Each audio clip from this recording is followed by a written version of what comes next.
There are moments in life when a single sound changes everything. For Isabela, that sound was the iron gate. It didn't slam loudly, it didn't echo. It closed with a dull, final click, the kind of sound that doesn't ask permission, the kind that tells you there is no way back. She stood on the sidewalk for a long moment, frozen, as if her body refused to accept what had just happened. Inside the house, the lights were still on. The television was showing a comedy. Someone laughed. Life was continuing normally, just not with her. Isabela adjusted the old backpack on her shoulder.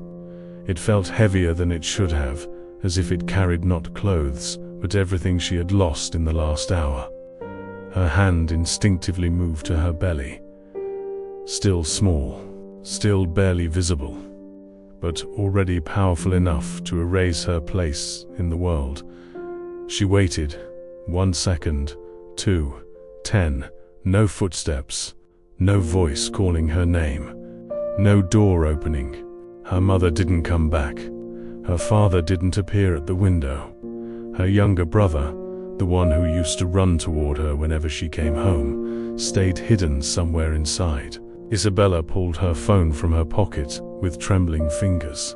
The last message she had sent to her mother was still on the screen. "Mom, please. I don't have anywhere to go."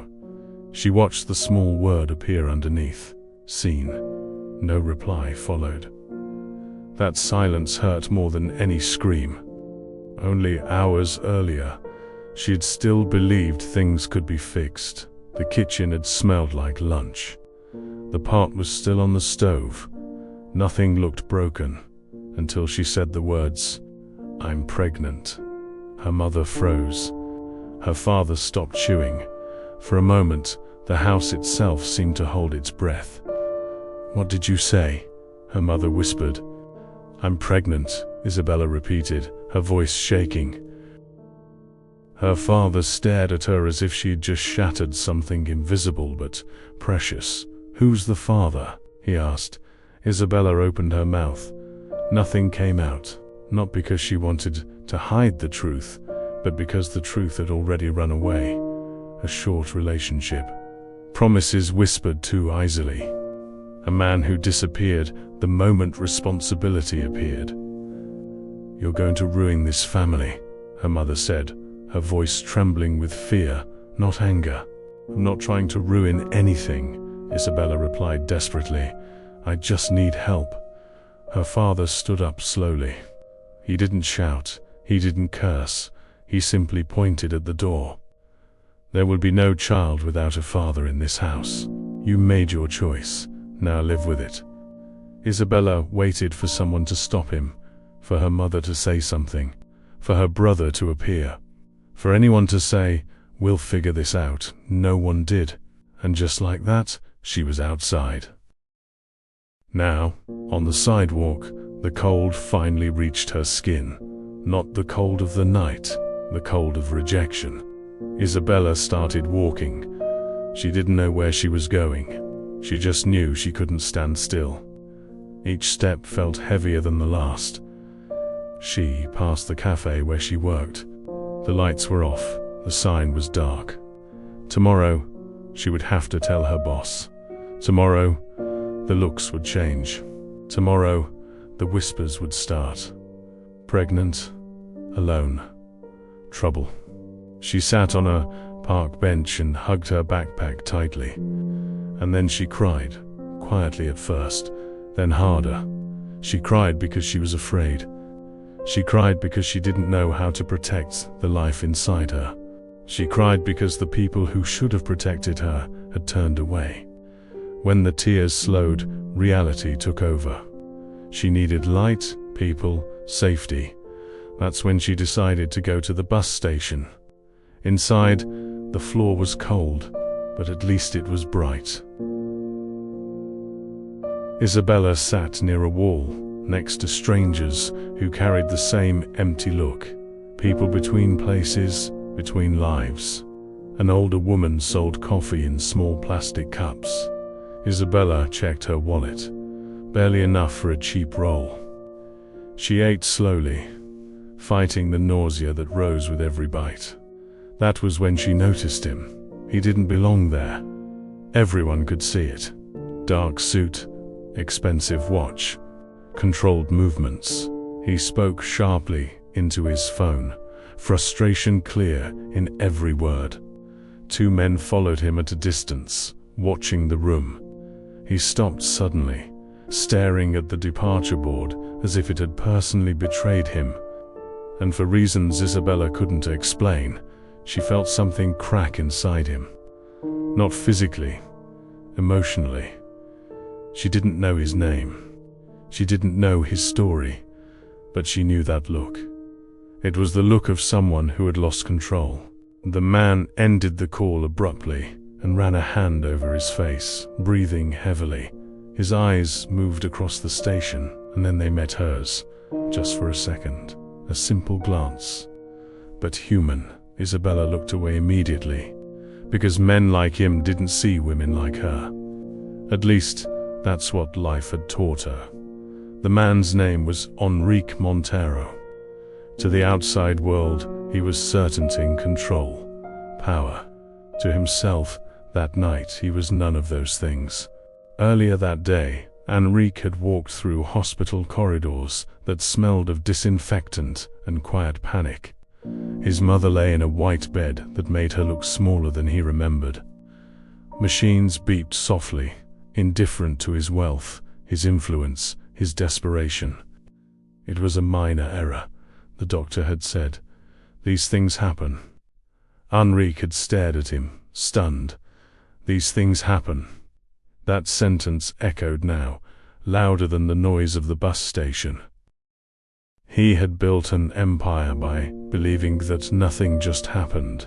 Everything had a cause, a fix, a solution that money could buy. But not this, so he had left. Not because he didn't care, but because he cared too much and didn't know where to put that feeling. Now, standing in the middle of the station, Enrique felt the ground slip under him in a way it never had before. And then he saw her. She was small in that vast space, folded inward, as if trying to disappear. Her clothes were simple, worn. Her eyes carried exhaustion far older than her face. And the way her hand rested protectively near her belly did something to him. It pulled a memory he hadn't touched in years. His mother, sitting on a borrowed bed, pregnant, crying quietly, so the woman who had taken her in wouldn't hear. Enrique swallowed. He told himself to keep walking. He didn't. When he handed Isabela the bottle of water, he didn't expect her to hesitate. He was used to people grabbing what he offered. But she held it like it might vanish. "Thank you," she whispered. Her voice was soft, not weak, just tired. Enrique noticed her hands shaking slightly as she drank. "Are you alone?" he asked. She nodded. "Where's your family?"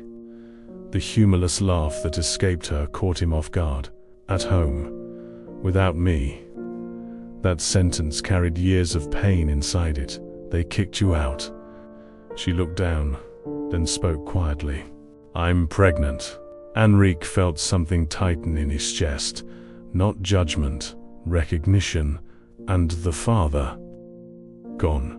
Just one word. Enough. Enrique looked around again. People walked past without looking. Suffering blended into the background when it wasn't loud enough. How many times had he done the same thing? How many times had he passed by pain because it wasn't his problem? "I have a driver outside," he said slowly. "I can take you somewhere safe." Isabela stiffened. Fear flickered across her face. "Why would you do that?" Enrique answered honestly. "Because today I learned that control is an illusion. And if I walk away from you right now, I'll be proving that lesson meant nothing." She studied him, not his suit, not his watch, his eyes. "You don't know me," she said. "I know you're human," he replied. "And so am I." That surprised them both. The ride to the hotel felt unreal to Isabela. The car was quiet, clean, insulated from the world she had just been rejected by. Streetlights slid past the window like scenes she no longer belonged to. She kept waiting for him to change his mind, for the kindness to end. But it didn't. At the hotel desk, Enrique spoke calmly, efficiently. No questions, no explanations. A room key was placed in Isabela's hand. "I don't accept charity," she blurted out, panic rising. Enrique met her eyes. "Then, don't see it as charity," he said. "See it as a pause. You're allowed to breathe." Inside the room, Isabela locked the door and leaned against it, her knees giving way. She slid down to the floor and cried. Not the desperate cry from the park bench, a deeper one. The kind that comes when your body finally believes you might survive.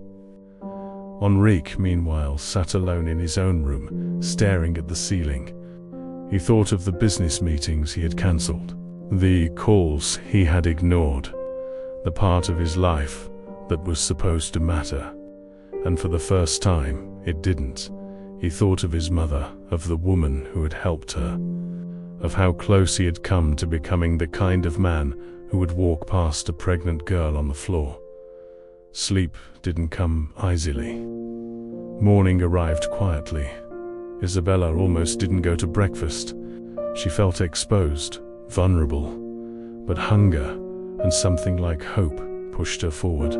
Enrique was already there. Without the suit, he looked more human, less armored. "Did you sleep?" he asked. "Yes," she replied. "I didn't think I would." They ate in silence for a while. Then he asked the question that changed everything. "What happens to you after today?" Isabela looked down. "I don't know." Enrique inhaled slowly. "Then let me make you an offer." She tensed. "I don't want anything in return," he said immediately. "I want to explain first." And so he told her about his mother, about the pregnancy, about the stranger, about the life that kindness had created. When he slid the envelope toward her, Isabela felt her chest tighten. "You can stay in one of my houses until the baby is born," he said, "with medical care, stability, no conditions." "Why me?" she whispered. Enrique's voice lowered. "Because if someone hadn't helped my mother, I wouldn't be sitting here. And I won't pretend that the connection doesn't matter." Isabela covered her mouth, tears spilling freely now. Then came the part no one would expect. "I want you to help me rebuild my foundation," he said, not as a symbol, as a voice. She stared at him. "I'm not importer." Enrique shook his head.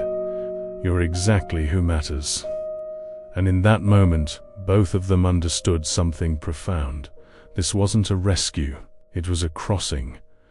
The house was quiet. Too quiet. Isabela stood in the middle of the living room, unsure where to put her bag, unsure where she belonged in that space.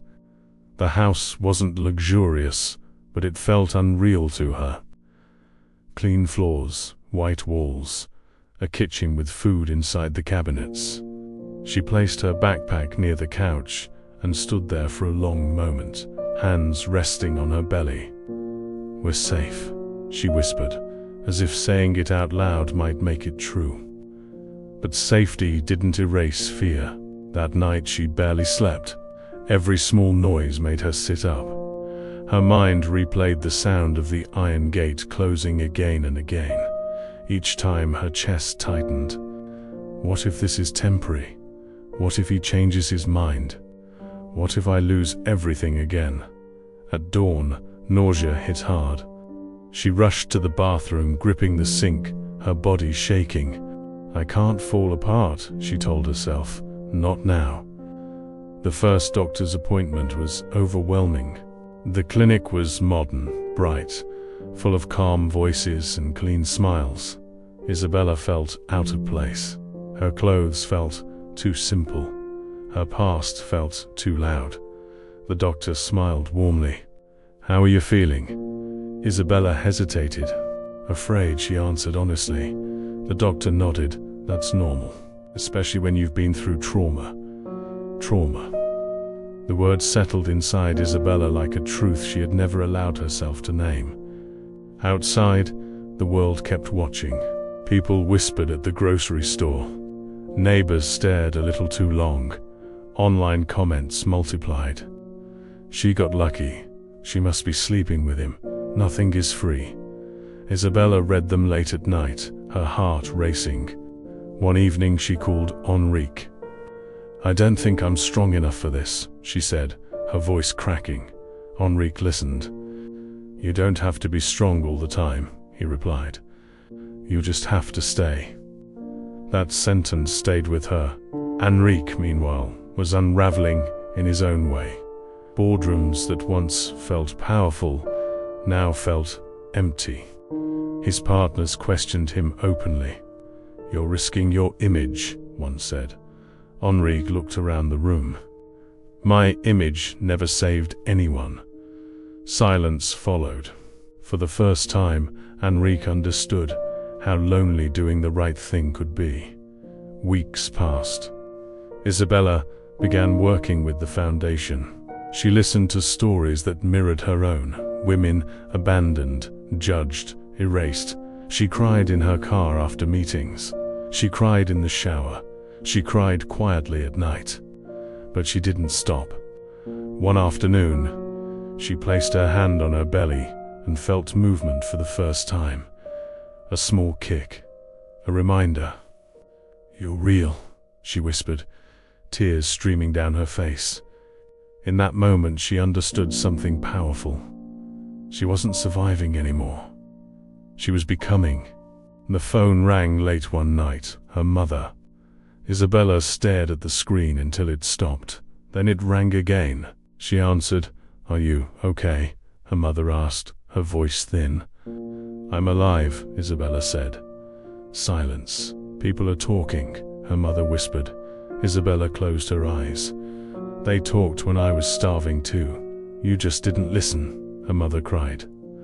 I was scared, so was I, Isabela replied. And I was alone. When the call ended, Isabela felt hollow. Enrique arrived later and found her sitting in the dark. You don't owe them access to your healing, he said gently. Isabela nodded. But someday, I might need closure. Enrique didn't hesitate. Then I'll be there. That night, Isabela wrote in a notebook she had bought herself. I am still here, and that matters. She closed it and placed it beside the bed. For the first time, she slept deeply. The decision didn't come suddenly. It grew slowly, painfully, like something pressing from the inside. Isabela spent days thinking about the house she had been forced to leave, the iron gate, the smell of the kitchen, her mother's silence, her father's pointing finger. She told herself she didn't need to go back. She had a roof, she had safety, she had a future forming inside her. And yet, something inside her remained unfinished. I don't want to go back because I miss them, she said to Enrique one evening. I want to go back because I don't want fear to decide for me anymore. Enrique listened carefully. Then you won't go alone, he said. That simple sentence made her chest tighten. The drive back felt longer than it should have. Isabela watched the familiar streets pass by, each corner carrying a memory. Her heart beat faster with every block. When the car stopped in front of the house, her hands were shaking. The gate was still there, the same iron bars, the same chipped paint. Enrique noticed her hesitation. You don't have to do this today, he said. Isabela swallowed. Yes, I do. She stepped out of the car. Each step toward the gate felt heavier than the last. She knocked. Silence, then footsteps. Her mother opened the door and froze. Her eyes moved first to Isabela's belly, then to Enrique. Her face drained of color. Isabela, she whispered. The father appeared behind her, his expression hardening the moment he saw Enrique. "What is this?" he demanded. Henrik spoke calmly. "I'm here because she asked me to be." The father scoffed. "We didn't invite you." Henrik nodded. "I know." Isabela stepped forward. "I didn't come to ask for forgiveness," she said, her voice shaking but firm. "I came to say that I survived." The words hung in the air. Her mother began to cry. "We were scared," she whispered. "We didn't know what to do." Isabela felt anger rise. "I was scared too," she replied, "and I was alone." Her father crossed his arms. "You brought him here to humiliate us." Henrik met his gaze. "I came to stand beside her," he said. "Nothing more." The father laughed bitterly. "And what do you want from us?" Henrik took a slow breath. "Nothing." He reached into his bag and placed documents on the table near the door. "I reopened my foundation," he said. "Not for publicity.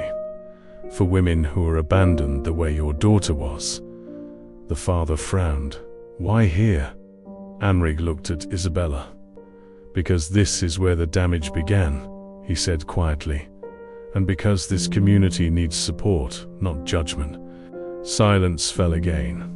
Isabela felt something shift. She wasn't the girl begging at the gate anymore.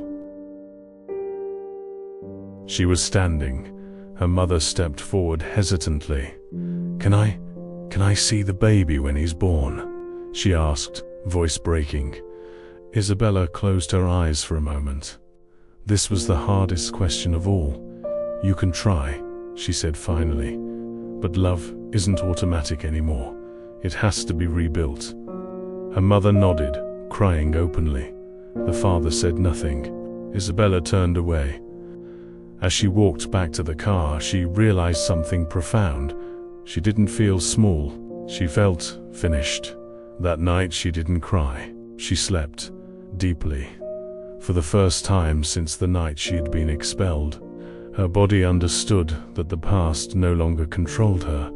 The following weeks were filled with preparation. Birth classes, medical checkups, meetings at the foundation. Isabela began speaking to other women, sharing pieces of her story. Not the pain, the survival. "I thought being expelled meant I didn't matter," one woman said during a meeting. Isabela answered softly, "It only meant they didn't know how to love." Those words stayed in the room long after the meeting ended. Henrik watched from a distance. He noticed how Isabela stood taller now, how her voice no longer trembled when she spoke. He realized something that unsettled him. Helping her had not made him powerful. It had made him honest. And that scared him more than any business risk ever had. One evening, as they sat quietly, Henrik spoke. "You know I don't see you as something I saved." Isabela looked at him. "I know," she said. "You stood beside me." "That's different." Henrik nodded. And for the first time in a long time, he felt peace. The pain began quietly. At first, Isabela thought it was just another uncomfortable night. Her body had been changing for months. Achy pressure, restlessness. She tried to breathe through it, telling herself it would pass. It didn't. By dawn, the pain had rhythm. She sat on the edge of the bed, one hand gripping the mattress, the other resting on her belly. "It's time," she whispered, her voice shaking. Fear rushed in immediately. Not the fear of pain, the fear of responsibility. What if I'm not enough? What if I fail him the way they failed me? Henrik arrived at the hospital before the sun rose. He stayed in the waiting room, pacing slowly, hands clasped behind his back, like a man holding himself together by discipline alone. He had signed billion-dollar contracts with less anxiety than he felt in that moment. Hours passed. Every sound made him stop. Then finally, a cry. Strong, clear, alive. The nurse smiled as she approached. "It's a boy." Henrik closed his eyes, exhaling deeply. as if something heavy had finally left his chest. Inside the room, Isabela held her son for the first time. Her arms trembled. Her face was wet with tears. She pressed her forehead gently against his. "You're here," she whispered. "You stayed." In that moment, images flooded her mind. The iron gate, the park bench, the cold floor of the bus station, the bottle of water in shaking hands, and in this, warmth, breath, life. She understood something then, something no one had ever taught her. Being expelled did not mean she was unworthy. It meant that people who rejected her didn't know how to love without fear. Enrique entered the room later, quietly. No cameras, no announcement. Just a man standing at the doorway, unsure where he fit. Isabela looked up. "You can come closer," she said softly. Enrique stepped forward and saw the baby sleeping peacefully in her arms. His chest tightened. He held out a small blanket and a folded note. Isabela opened it carefully. "He will grow up knowing he was loved from the beginning." Her lips trembled. "Thank you," she said, her voice breaking. "Not for saving me, but for seeing me." Enrique shook his head. "You saved yourself," he replied. "I just didn't look away." The days that followed were slow and quiet. Isabela learned how to hold her son, how to recognize his cries, how to exist in a new body that no longer belonged only to her. There were sleepless nights, moments of doubt, sudden tears without explanation. But there was also something new. Confidence, not loud, not dramatic, steady. Her mother came to the hospital once. She stood at the door, unsure whether to enter. Isabela watched her carefully. "You can come in," she said, slowly. The older woman approached, her hands trembling as she looked at the baby. "He's beautiful," she whispered. Isabela nodded. "He's loved." Her mother cried quietly. "I was wrong," she said. "I was afraid." Isabela didn't argue. "Fear explains things," she replied. "It doesn't excuse them." There was no hug, but there was an honesty, and that was more than Isabela had expected. Weeks turned into months. Isabela continued working with the foundation. The first center opened quietly. No press, no celebration, just doors opening for women who had nowhere else to go. She spoke to them with calm certainty. "You're not broken," she told them.